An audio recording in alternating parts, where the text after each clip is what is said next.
Alhamdulillah pada kesempatan kali ini kita diberikan kenikmatan, salah satunya kenikmatan sehat walafiat, kita bisa berkumpul dan kita bisa mengaktualisasikan.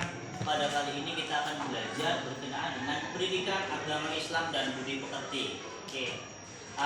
Sebelum kita mulai pembelajaran, apakah ada kawan kalian tidak masuk? Siapa yang tidak masuk? Regi.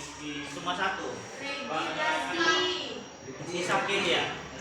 Mudah-mudahan apa yang diberikan cobaan sakit kawan kalian kita doakan mudah-mudahan beliau dapat sembuh kembali dan kita bisa berkumpul untuk belajar kembali. Amin.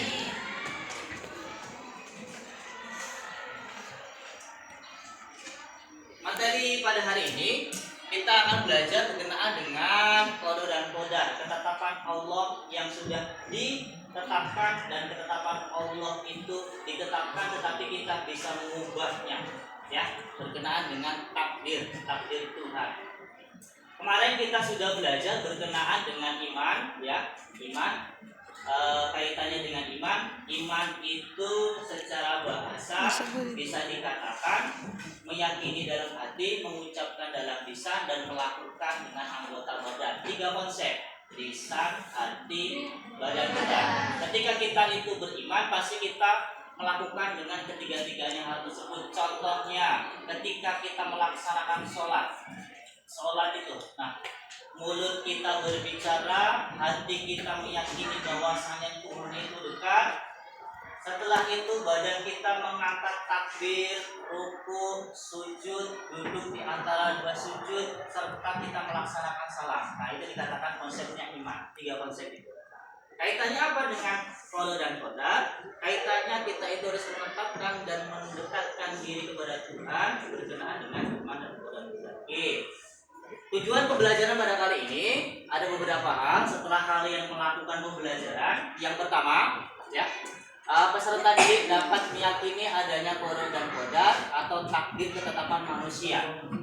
Yang kedua, peserta didik memiliki perilaku yang mencerminkan iman kepada qada dan qadar, ketetapan manusia yang sudah digariskan.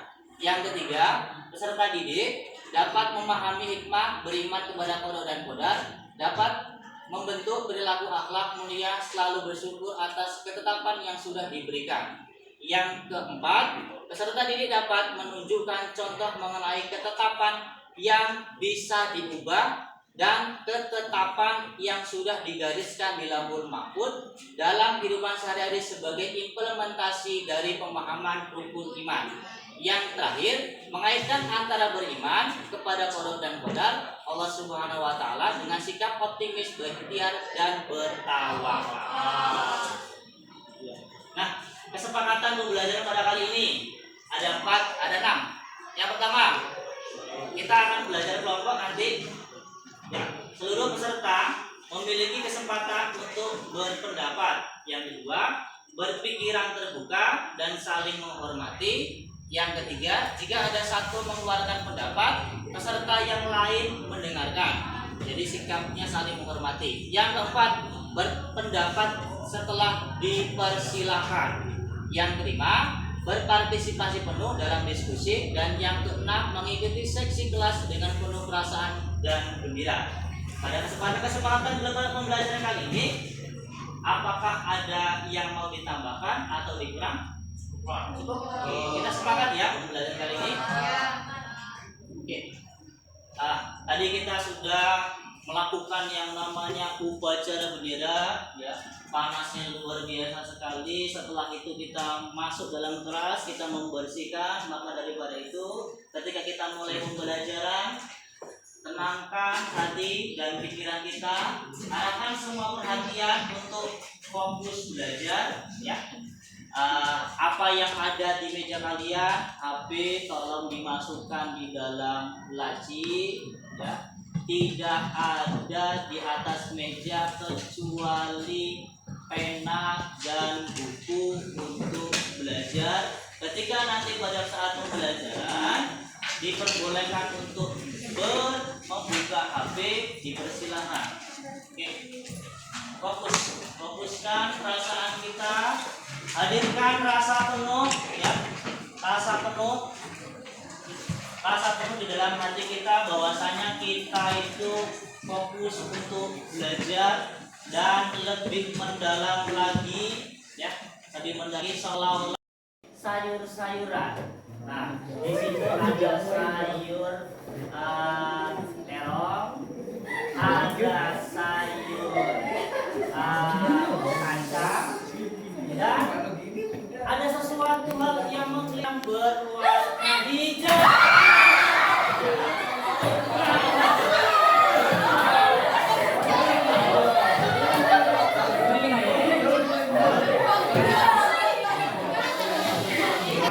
Tersebut ya, dipegang-peganglah orang tersebut. Nah, setelah dikupas, biasanya itu berwarna merah.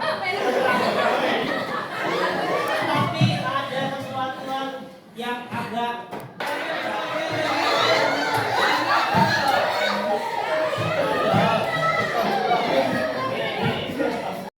ketika naik angkot, ternyata Ibu Adi itu melihat sesuatu hal yang sangat indah, yaitu berwarna hijau.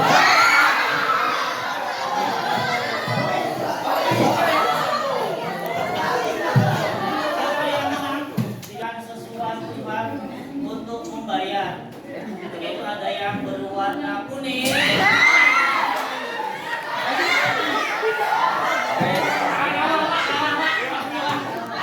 suatu video ya. Setelah itu apa yang kalian amati dan informasi didapatkan dari tayangan tersebut bisa dipahami?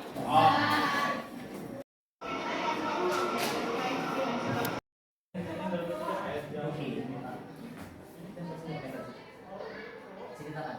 Jadi bagus ingin menceritakan apa yang dia dapatkan. Jadi tersebut yang dapat kita ungkapkan bahwa barang siapa yang berikhtiar dalam usaha untuk menggapai cita-citanya, dia tidak akan dihadapi oleh hasilnya. Dan apa yang dia inginkan dengan niat yang besar, dia pasti bisa menggapainya. Oke, lihat sesuatu.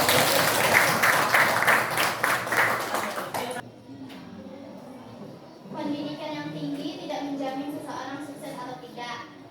Jika kita terus ikhtiar dan berusaha, pasti kita bisa mencapai apa yang kita inginkan. Karena manusia hanya bisa berusaha, tetapi Allah yang menentukan. Itu adalah ketentuan atau ketetapan Allah dari sejak zaman ajali tentang segala sesuatu yang berkenaan dengan makhluknya sesuai dengan iradat atau kehendaknya. Kita wajib yang namanya menerima ya. Yang keempat itu tentang tanggung jawab sosial, yang kelima itu keyakinan kepada ketetapan Allah, dan yang keenam itu keselamatan melalui ketaatan. Demikian pembahasan pada kali ini. Untuk evaluasi, Pak Guru akan ada suatu permainan mulai word itu ada 10 pertanyaan ya, 10 pertanyaan. Ketika nanti kalian men-scan ya, 10 pertanyaan scan, kalian jawab ya, kalian jawab. Nanti jangan scan dulu. Nanti ya, jangan scan dulu. Waktu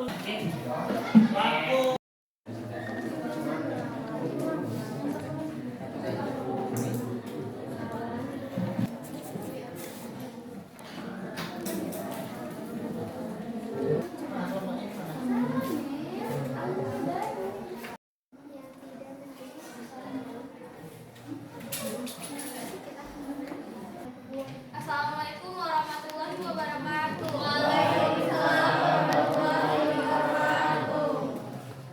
Kami ingin mengutarakan pendapat kami dari kisah ini dapat dianalogikan dengan perjuangan melawan penindasan di zaman modern, baik itu dalam bentuk diskriminasi, ketidakadilan sosial, atau penindasan politik. Kita bisa belajar dari Nabi Musa tentang pentingnya mengandalkan Allah dalam menghadapi ketidakadilan, serta tetap berjuang untuk hak yang harus diperjuangkan.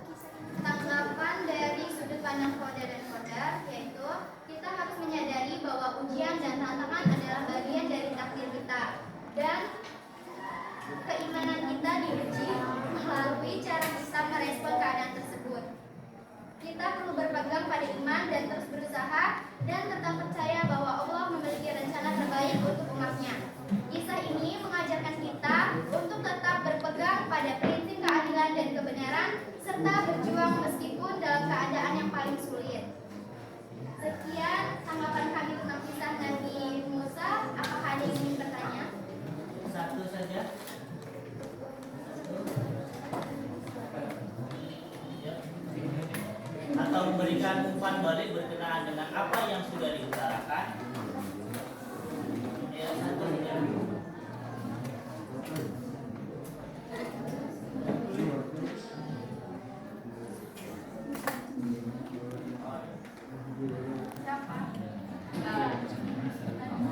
Tentang Nabi Nuh.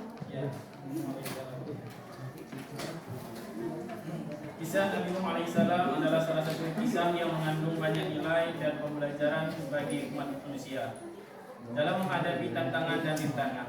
Dalam kehidupan ini, kisah Nabi Nuh alaihissalam mengingatkan kita untuk bersabar, bertekad dan beriman kepada Allah, yang mengajarkan kita untuk percaya bahwa Allah akan memberikan petunjuk dan kekuatan pada orang-orang yang bersabar dan beriman.